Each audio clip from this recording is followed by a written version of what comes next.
Som. Aí, beleza.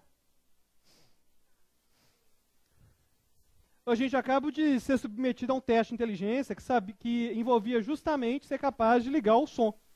Eu não passei, infelizmente, mas fico feliz de você estar de volta. Se você ainda não está, você está lá na fila, comendo algum pão de queijo, você fez aquilo que eu falei para você não fazer. Então tem que pagar o pato mesmo, que deixou para comprar o pão de queijo no último minuto.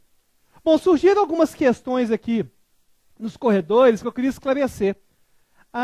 Uma questão que surgiu é que quando eu falo estudar apenas uma matéria, não estou querendo dizer que você vai estudar definitivamente apenas uma matéria.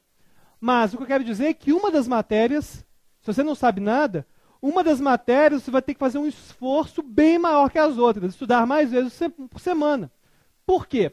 Porque igual uma amiga estava comentando aqui na sala, é o seguinte, ela está estudando há um certo tempo e não está percebendo progresso. Ela fala assim, mas até quando eu fiquei estudando, eu não estou vendo o progresso, dá a impressão que não estou aprendendo nada. Essa impressão de não estar aprendendo nada é justamente porque ela provavelmente está dividindo de igualzinho em todas as matérias. Aí não tem tempo da pessoa aprender alguma matéria de uma forma mais eficaz para receber, voltou. Para observar realmente um ganho consistente em termos de aprovação, em termos de melhora. Porque se você começar a se dedicar mais para uma matéria, você vai começar a fazer as provas, vai nessa matéria começar a ter nota maior. E isso vai te incentivar a continuar estudando. Gente, o que faz a gente continuar estudando é resultado. É resultado. É você fazer uma prova no final de semana, agora eu consegui fechar a prova constitucional, agora eu fechei administrativo. E vai a cada prova melhorando. Porque se você não fizer prova nenhuma, se você não testar suas habilidades, igual eu estava perguntando lá atrás, como que eu sei que eu estou ficando melhor? Gente, se você não fizer as provas, não fizer os simulados, se você deixar o autossabotador te convencer de que é melhor ficar em casa, eu estudo no meu ritmo em casa, não vai dar certo. Então, façam provas sempre. Então, mais uma vez, eu falei para estudar apenas uma matéria, é justamente você focar numa matéria em especial. Vai estudar todas as matérias, porque você vai estar aprendendo todas as matérias. Mas não distribui igualzinho, porque senão o tempo para passar o tempo de passar vai ser o mesmo. Mas o tempo para você perceber algum resultado concreto vai demorar um pouco mais. E isso desestimula. A gente não quer ficar desestimulado. A gente está aqui justamente para estimular você a passar nos concursos. Bom, espero que tenha resolvido essas pendências. Você que está aí no site, não se esqueça de mandar a sua pergunta. Certo? Bom, podemos remeter agora para o que a gente estava fazendo antes. Espero que todo mundo tenha achado direitinho.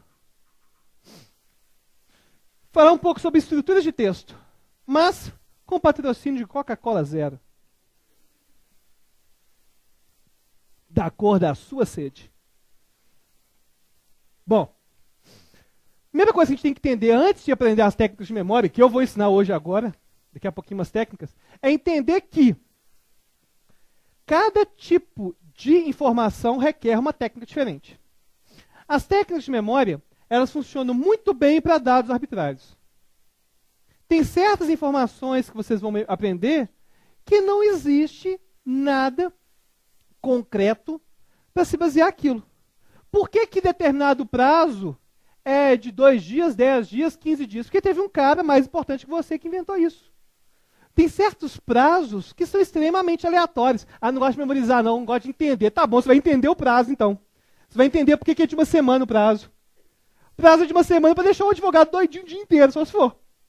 Então, não existe isso de dado arbitrário ser entendido. Dado arbitrário tem que ser memorizado ou na força bruta, repetindo, ou usando alguma técnica. Não adianta. Agora, tem estruturas de texto que são de contrastes. Nessa aqui, a técnica de memória não é o melhor, por exemplo. Você vai estudar, por exemplo, sobre administração pública, sobre autarquias, empresa pública, sociedade de economia mista. A autarquia ela é criada por lei, por exemplo. Sociedade de economia mista é seletista. Enfim, esse tipo de informação não requer técnica de memória. Ela requer o quê? Um quadro sinóptico com os contrastes. Porque eu consigo colocar as categorias e descrever cada um deles. Se você pega uma matéria e consegue colocar um quadro em que existem semelhanças e diferenças, você está categorizando informação. É muito mais fácil você entender que na autarquia é sistema jurídico único, e que a sociedade de economia mista, e que a empresa pública, estou arriscando hoje, e a empresa pública é seletista, por causa do quadro. Porque você começa a entender o motivo por trás daquilo. Ah, quanto que é estatutário, quando não é? Bom, já mostrei que sei todas as palavras, certo? Enfim, então, quando envolve contrastes, o ideal é fazer o quê? Um quadro sinóptico. Muitos professores já fazem isso direto, vocês com certeza. Quem aqui que é aluno do Pretório? Levanta a mão. Os alunos, a maioria é aluno. Os alunos com certeza receberam vários já quadros sinópticos de acordo. Por exemplo, uma coisa que sempre envolve quadro sinóptico é competência. Competência geralmente tem quadro. Às vezes você quer mostrar as diferenças de competência de acordo com o órgão, de acordo com a instância, o quadro sinóptico funciona muito bem. Existem também processos. Por exemplo, vai estudar às vezes um processo ou alguma questão que envolve processo civil, que envolve processo penal, enfim. Processos geralmente vão funcionar bem envolvendo a notação que chama mapa mental, que vai apresentar daqui a pouco. Informação abstrata. Vocês não trabalham com isso. O pessoal da matemática trabalha. Informação abstrata, a única forma de compreender é compreender os princípios por trás daquilo e fazer exercício. Agora, a questão abstrata, ela é um pouco mais cruel em relação aos exercícios. Por quê? Porque quando você estuda alguma matéria de humanas, apesar de existirem dados arbitrários, o motivo pelo qual aquilo existe está mais claro do que, às vezes, na matemática. Na matemática, a equação da circunferência, de onde que veio aquilo? Você não tem, às vezes, base nenhuma para saber de onde veio aquilo e tem que saber aquela forma de qualquer jeito. Os conceitos também vão trabalhar com os mapas mentais. Os diversos tipos de conceito. O gradiente meta. O gradiente meta, ele envolve as recompensas. Foi percebido o seguinte. Quando você está realizando alguma atividade, quando vai chegando perto da recompensa, o seu organismo trabalha melhor. Os ratinhos funcionam assim. Esse é um experimento envolvendo os ratinhos. Pegaram os ratinhos e deixaram no labirinto enorme. Ao final, marcaram o tempo que ele gastava para regiões, para percorrer distâncias iguais. No começo do percurso do labirinto, ele ia numa velocidade. No final, ele andava bem mais rápido. Por quê? Porque no final tinha o queijo. Então, se vocês forem estudar, isso também funciona. Se vocês criam metas bem definidas de estudo, você vai estudar de uma forma bem melhor. Então, por exemplo, hoje eu vou estudar, sei lá, vou estudar hoje matemática, vou estudar potenciação. Isso não é uma meta boa de estudo. Porque matemática não, tá, gente? Não é uma meta boa de estudo porque ela não é bem definida. Agora, eu vou estudar tudo de potenciação e fazer os exercícios do 1 ao 20. Essa é uma meta boa de estudo. Vou estudar o artigo 5º do inciso tal e fazer todos os exercícios do número tal. Isso é uma meta boa de estudo. Quando você perceber, seu organismo perceber que está acabando de realizar aquela tarefa, ele fatalmente vai começar a estudar melhor e com mais concentração. Já perceberam que às vezes você vai estudar, aí você vai perceber, você já tem 20 minutos você olhando para a página, sem fazer nada? Você está 20 minutos olhando para a página. Já está pensando em Copa do Mundo, nem sabe por quê. O seu pensamento vai voando assim, por que acontece isso? Porque você se propôs, por exemplo, estudar informática. Agora, se você tivesse proposto a terminar todos os exercícios de PowerPoint, seria uma meta bem definida. O gradiente meta tem que funcionar a seu favor. O exemplo do dia a dia que a gente percebe, o gradiente meta, é fila de banco.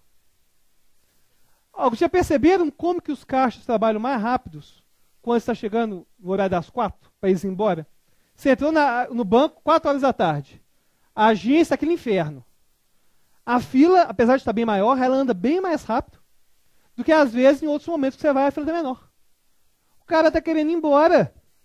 Claro que vai trabalhar melhor e mais rápido. Ele tem uma meta muito bem definida e quer acabar aquela meta o mais rápido possível. Alguém que trabalha em banco, no caixa? Não acontece isso? Acontece. E a pessoa não faz isso, não é por mal, não. Isso é do ser humano. E o mais interessante é o seguinte, você pode achar que a pessoa está trabalhando mais rápido, e pior, mas não, ela trabalha mais rápido, maior. Porque ela não se dá o luxo de ter perdas de concentração. Então ela começa a trabalhar melhor, mais rápido. Então isso aqui é simplesmente vocês entenderem a necessidade de ter metas diárias bem definidas de estudo. Metas mal definidas não funcionam bem. Ferramentas de seleção de texto. Vai ser a primeira técnica de memória que eu vou trabalhar. A gente tem basicamente 3 técnicas de seleção de texto. Fizeram a pesquisa e perceberam que a maior dificuldade dos alunos não é de grifar o que é mais importante. É de saber o que não é importante e não deve ser grifado. E o grifa-texto é uma das ferramentas de seleção mais utilizadas. Outra ferramenta interessante é o título. Como que é o título? Você vai pegar, muitos de vocês já fazem isso. Pega, por exemplo, a Constituição e nas margens faz uma chavezinha e dá um nome para aquilo. Alguém já fez isso? Faz uma margenzinha e dá um nome para aquilo. Faz uma margenzinha e dá um nome para aquilo. Se você dá um novo exemplo, você coloca lá, propriedade ou autarquia. Faz só isso. E engloba tudo daquele jeito, você está categorizando aquele parágrafo.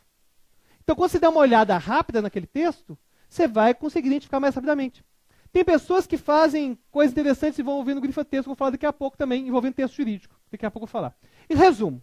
O resumo, geralmente tem pessoas que pegam aquela folha, né, de caderno e fazem aquele resumo enorme de caneta, que faz páginas em páginas, que ele nunca mais vai ler depois. Funciona? Bom, no momento da confecção do resumo, funciona. Porque você está, no mínimo, lendo de uma forma mais atenta. Mas não vai ser a melhor forma de anotação. Porque a forma de anotação ideal é aquela que a gente consegue justamente fazer o quê? Consegue organizar o pensamento e conseguir fazer revisão usando a anotação. Se você não consegue rever fazendo anotação, não funciona muito. Bom, esse é o grifa-texto sendo utilizado.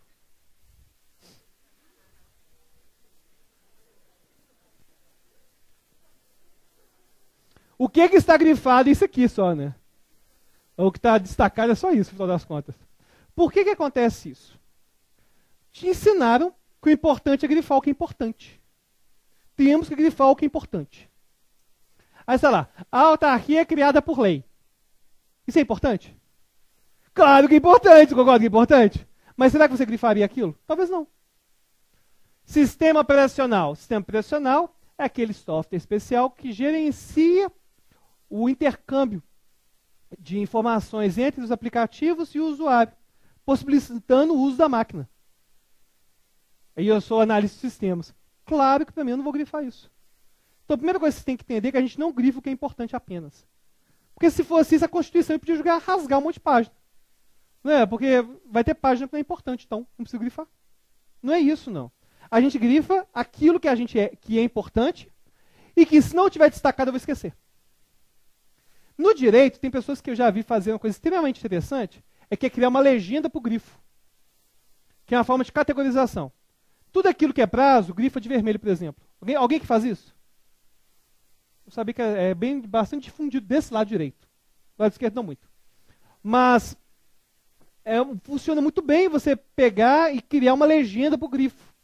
Porque ainda que você grife muita coisa, não está mais desse jeito. Você consegue identificar cada tipo de grifo, cada tipo de situação de uma forma completamente diferente. Então, o grifa-texto. Agora, por que acontece isso? Tem motivos. A gente nunca pode grifar mais de 10% do texto. Grifar mais de 10% do texto está fadado a estar grifando tudo. Você vai apenas grifar aquilo que você deseja memorizar e que você não vai conseguir se lembrar depois se não tiver grifado. Agora, é interessante. Quando você... Quem aqui que não é do direito está estudando direito? Levanta a mão. Estudando alguma coisa de direito. Vocês não são do direito. Estão estudando direito. Ô, gente, quando você não tem muita familiaridade com o tema, você tem a impressão que tudo é importante, que tudo tem que ser grifado. Se você não é da área jurídica, você está lendo aquilo, você acha que tem que grifar tudo, porque você não vai lembrar de nada daquilo. Nesse caso, o grifa-texto não simplesmente não é a ferramenta adequada. O grifa-texto a gente utiliza para matéria que você já sabe de conhecimento bem razoável. Vamos supor que estava estudando mandado de segurança, só esqueceu o prazo. Vai lá e grifa o prazo. Pronto, resolveu. Agora, se for que ter que grifar tudo que fala de mandado de segurança, o grifo perdeu o seu sentido. Nesse caso, é melhor usar títulos. Correto? A cola perfeita. Deixar claro que eu não sou a favor de colas. Quem aqui já colou? Levanta a mão. Vocês no site, até nossos queridos aqui estão levantando a mão. A questão de colar é interessante, negócio de colar. Eu nunca tive habilidade de colar. Eu nem colava, nem era uma questão moral. Eu já tive uma tentativa frustrada de colar na segunda série. Eu queria lembrar uma das capitais da América Latina. E aí eu recebi o papelzinho, né? Capital do Chile. Meu Deus, esse papelzinho tem a resposta que eu preciso. E engraçado que o papelzinho tinha 1 centímetro por 1 centímetro, mas para mim parecia que tinha 10 metros por 15. Aí eu tentava, eu comecei a suar, e a professora olhando para mim, Alberto, tá tudo bem? Tá ótimo, não precisa vir aqui não.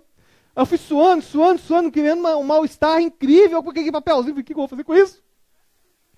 E parece tão simples abrir um papel, é tão simples. Aí eu pensei assim, vou abrir, aí o papel caiu no chão. Falei, agora eu tô perdido. Aí eu tive que jogar a borracha, né? Porque eu tenho uma desculpa para descer, para pegar a borracha e pegar o papel. Aí eu joguei a borracha saiu correndo e tal, fui lá para perto da professora.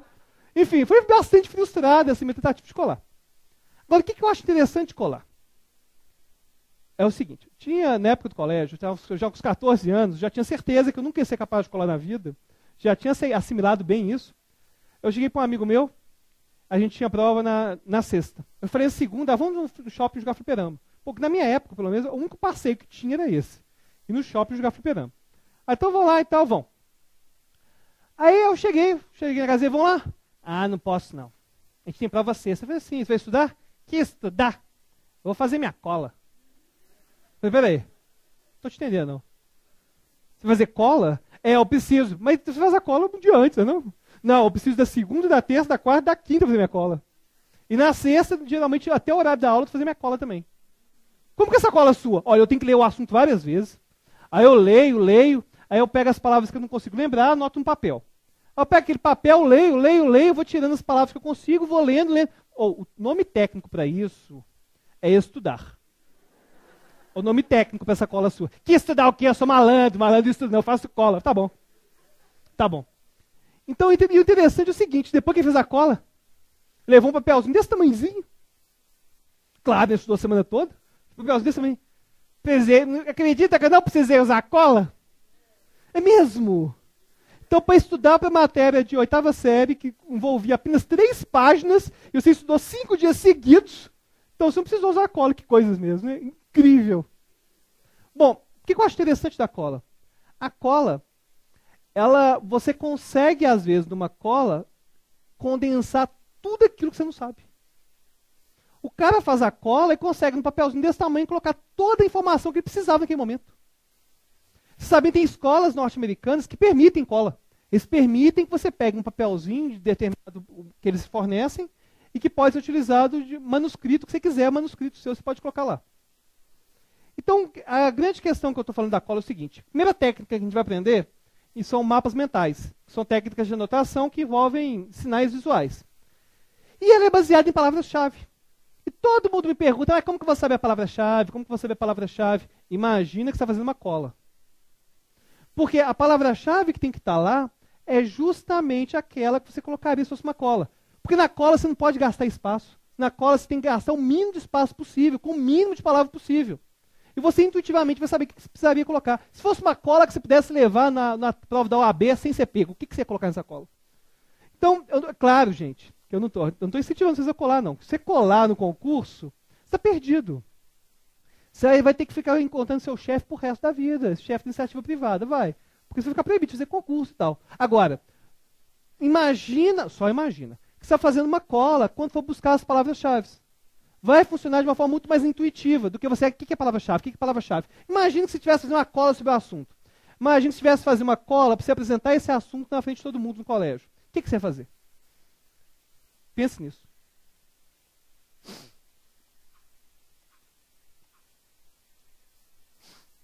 Bom, eu vou falar algumas técnicas que a gente pode utilizar para memorizar. A primeira técnica é a força bruta. Essas são as técnicas que a gente vai apresentar hoje. O que é a técnica da força bruta? É você repetir exaustivamente.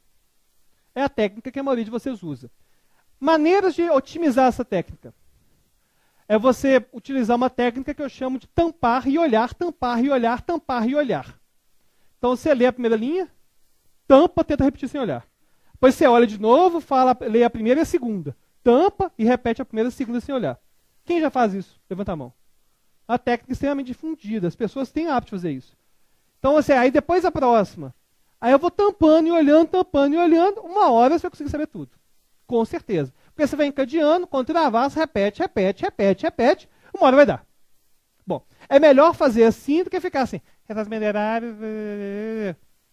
Porque se você pega, sempre repete do início até a parte que você não sabe, Você está criando mais gatilhos de memória e dá tempo para a memória dar aquela pausa para codificar a informação. Bom, palácio da memória é uma técnica complicada de utilizar, vou explicá-la hoje, mas que tem um uso restrito, mas que funciona bem. Os acrônimos. Os acrônimos, todo mundo já ouviu falar do LIMP. O que é o LIMP? Legalidade, impessoalidade, moralidade, publicidade e eficiência. São os princípios da administração pública. O LIMP é um acrônimo. É você pegar as iniciais daquilo que você tem que memorizar e utilizá-las como gatilho para conseguir evocar a informação no momento preciso. Bom, você saber o LIMP vai garantir que você vai tirar total na prova? Não vai. Não vai. Agora, você guardar o LIMP facilita para poder enumerar. Por quê? Porque muitas vezes o difícil é conseguir evocar com precisão. Então, se você consegue criar um acrônimo, alguma sigla, por mais esdrúxula que seja, como, por exemplo, o Exodepro Reapopofar, que é motivo de vacância de cargo, tá certo? Tá, eu acho tão bom quando eu acerto.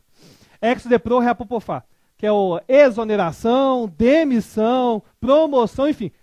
É um acrônimo esdrúxulo. A primeira vez que eu ouvi, eu pensei, que ridículo! Como que alguém tem coragem de aprender um acrônimo que tem tanta sílaba? Exodepro Reapopofar. É extremamente longo. Mas eu percebi que os alunos funcionavam. A Miss Memória da aula, todo mundo também gostava. Ela foi ensinar com um pouco de deboche em relação ao acrônimo e todo mundo gostou. Então você percebe a questão idiosincrática que envolve a memorização e a questão que para algumas pessoas pode funcionar você criar uma sigla completamente esdrúxula. Então, por exemplo, em probidade administrativa, você pode criar um acrônimo RESUSPERIM.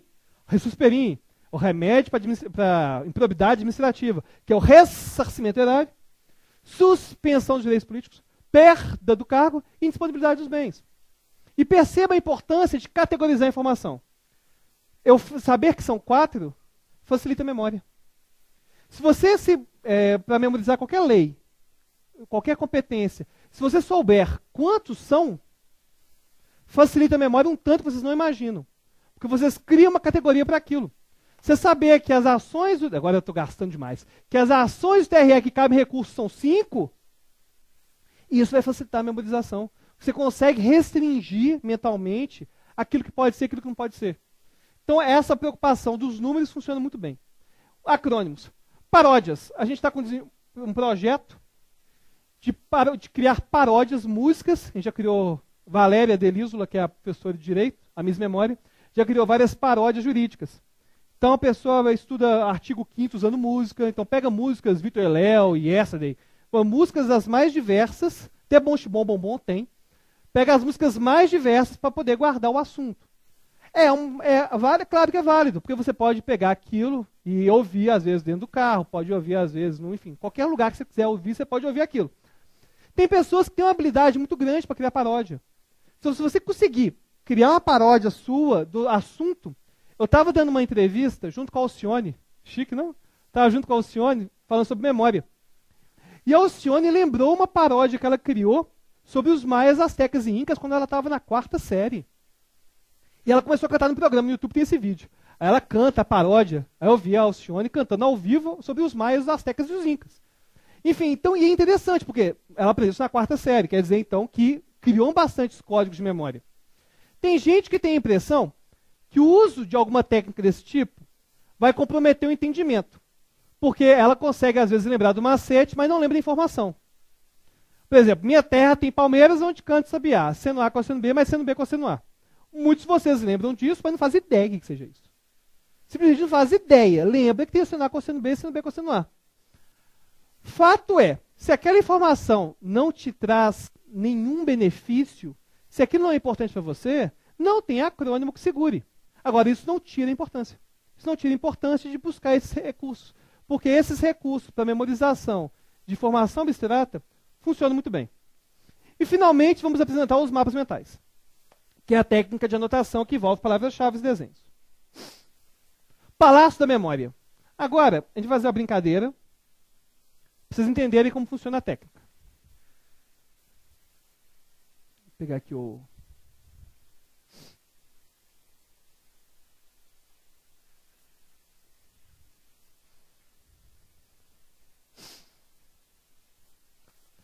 A gente vai memorizar 7 objetos agora.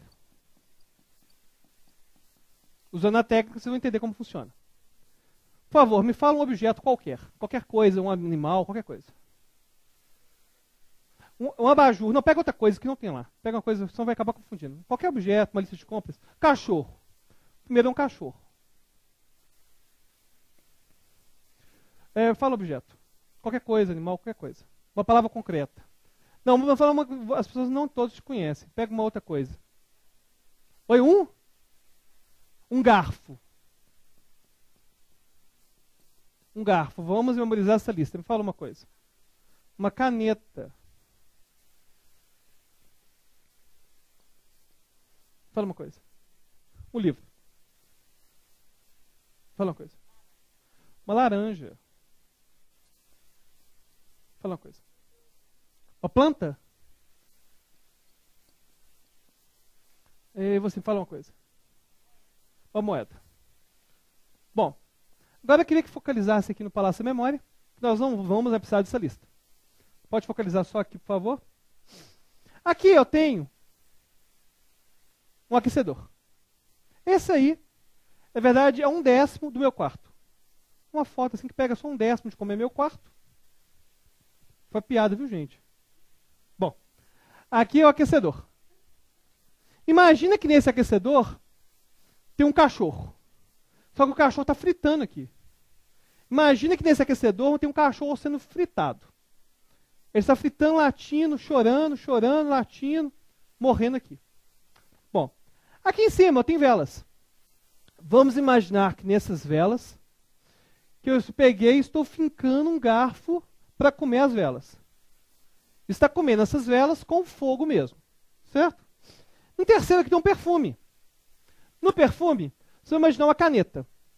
Imagina que você pegou várias canetas e começou a colocar dentro do vidro do perfume. E o perfume está vazando no quarto todo. Feche os olhos se você quiser para facilitar a imaginação. Bom, primeiro aqui tinha um. E aqui? Garfo. E aqui? Caneta. Bom, agora no nosso quarto objeto é um livro. Imagina que você pegou o livro daquela matéria que você mais detesta. Pode ser administrativo, comercial, constitucional. Aquilo que você mais odeia, um livro bem grosso, e tacou no vidro.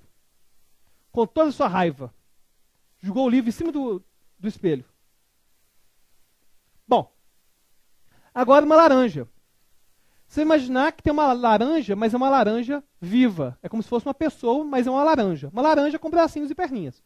E essa laranja está pulando aqui, ó, nesse puff. Laranja pula no puff, está se divertindo até. Ela está pulando, até que ela pula e ela se parte lá em cima do teto. Bom, primeiro eu tinha um. O pessoal do SAT repete junto com os coleguinhas, hein? Aqui eu tinha um cachorro.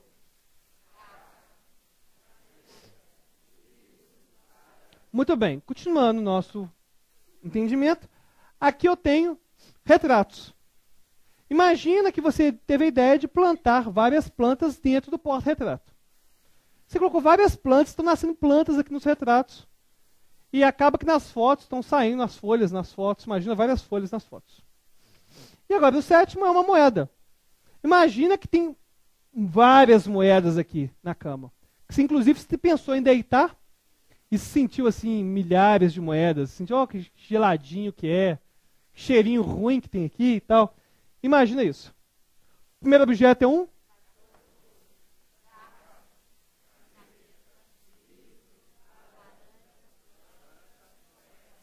E interessante é que os gatilhos de memória que são gerados, eles funcionam de maneira indexada. Por exemplo, aqui eu tinha um. E aqui?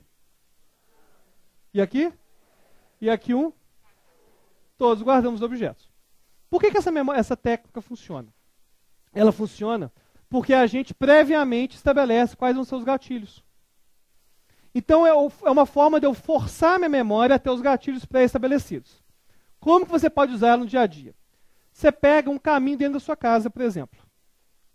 Por exemplo, pega, em vez do primeiro ser o ar-condicionado, o aquecedor, pode ser o chuveiro da sua casa, depois a pia. Você vai pegando, igual eu peguei aqui, você vai pegando objetos ou locais do seu quarto, assim, da sua casa como um todo. E você vai pegar a informação que você quer guardar e codificar para armazenar aqui.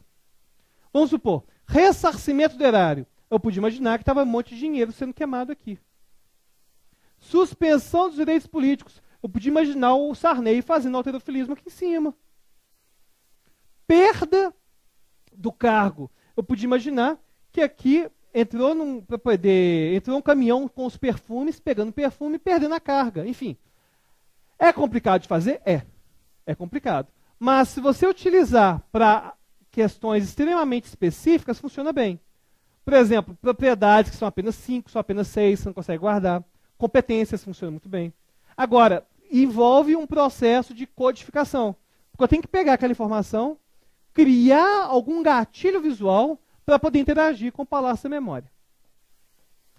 Lembre-se, quando a gente fala de técnica de memória, toda técnica envolve um preço. É essa técnica que eu gasto, que eu uso para guardar, por exemplo, uma revista inteira. Alguém já viu fazendo isso na televisão? Pegava uma revista, por exemplo, a revista... O Luciano Huck me dava a revista Quem, que tinha saído no dia. Aí em 4, 5 horas eu lia a revista. Aí perguntava a página, eu falava o que tinha escrito na página. Falava as fotos, a roupa das pessoas. Tem isso no YouTube. Inclusive as pessoas falaram assim no YouTube, assim, ele tem um ponto, não é possível, é uma fraude, não sei o quê. Não é. Eu simplesmente tenho mais de 15 mil locais como esses. Então eu vou codificando informação e vou colocando assim. Agora, dá trabalho? Dá. Tem curso de memorização que fala o seguinte: memorize em segundos aquilo que você gasta em horas, não sei o quê, não sei o quê. Não existe isso, porque mesmo que você use uma técnica avançada como essa, você vai gastar um tempão. Vai gastar um tempão. Então cabe a você sempre olhar se o preço vale a pena. O preço dessa técnica vale a pena? Hoje vai aprender o preço de várias técnicas. Essa é uma técnica que tem um preço alto. Porque envolve dedicação, envolve você ter os locais, envolve você ficar repassando os locais, saber quais locais você utilizou. Agora, depois que já guardou, fica muito fácil. Porque aqui todo mundo sabe que tem uma laranja. Todo mundo sabe que aqui no puff tem uma laranja. E todo mundo sabe que aqui eu tenho uma planta. Então, se você conseguir criar essa codificação, vai funcionar de maneira muito fácil.